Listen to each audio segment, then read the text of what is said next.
Neosho Wildcats are 2-0 on the 2008 season after a electrifying 42-24 victory over the Lebanon Yellow Jackets Friday night at Bob Anderson Stadium.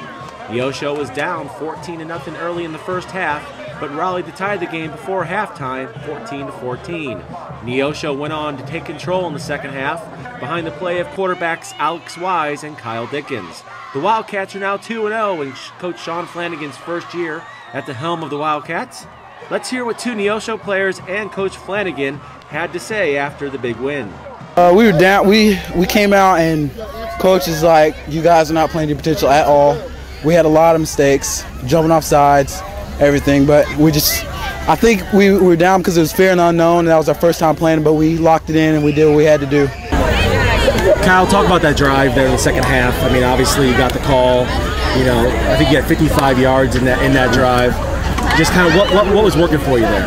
Oh, the offensive line. That's all I got to say. The offensive line, the holes were the biggest I've seen in a while. The running lanes were just, I mean, I can't even explain how big they were, and it was just amazing how the running room I had for my running backs to run through the holes and everything like that.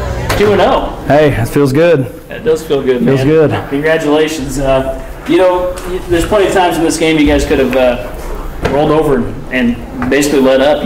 Neither team really moved the ball too much. It was kind of back and forth in that first quarter. Second quarter, they go up 14-0, and you guys come right back. Yeah, we were definitely had our back against the wall, and you know, it's good to see the team respond. You know, have some adversity, and we had such a slow start. We were just sluggish. I mean, 2 penalties by Xavier in that first drive, and just very uncharacteristic. And I told them I'm going to run those penalties out of them tomorrow. So, but you know, the slow start and penalties and drop passes, and it just every time we got any kind of momentum, something killed it.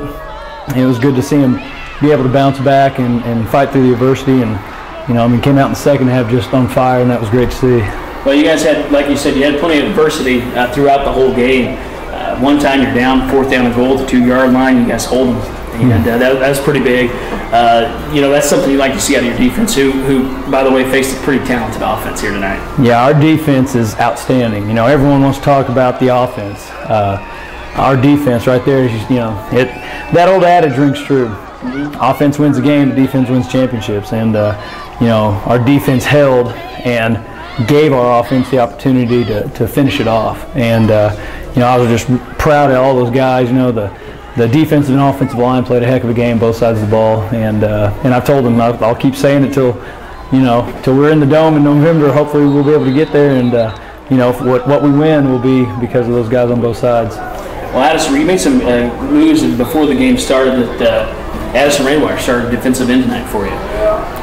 Tell us the reason for that. Well, you know, we had an offense that watching their game and their first game in the Jamboree, they'd only ran the ball about 8 times, 10 times. And Addison is a much better run stopper than he is a pass coverage guy. So we thought, you know, he's such a good athlete, we don't want to take him off the field. So we bumped him on down to DN, and we knew that we were going to have lots of fresh legs on the D-line, rotating guys in and out to get that pass rush the whole game. And it allowed us to bring some better athletes in space, like Blake Henry and Ethan Adams, and allowed us to put Dickens and Wise both on the field at the same time. And it allowed us to just put all of our athletes out in space to be able to cover. And you know, outside of the one coverage breakdown in the first half, I thought our coverage was outstanding. Yeah, Howard's a talented quarterback too. You got to be able to come up and stop him on the run as well as the pass. That kid can play. He reminds me a lot of the McHenry kid from Republic last year. Very agile, very shifty. Just make you look stupid, and he did that to us a few times. And no, he's a very talented kid, and you know, Lebanon's they're a good football team, and you know, they run their stuff very well, and you know, they're going to beat a lot of people this year. Well, Coach, you started off, of course, the 2-back quarterback committee for a while.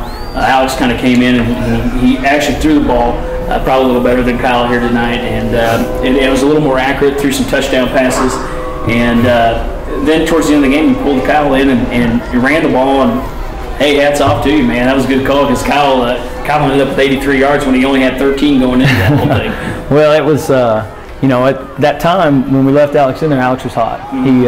He was making plays and, you know, like you said, throwing the ball well, making good decisions. And he was just the hot guy. And we reached a point where it wasn't that he was doing a bad job.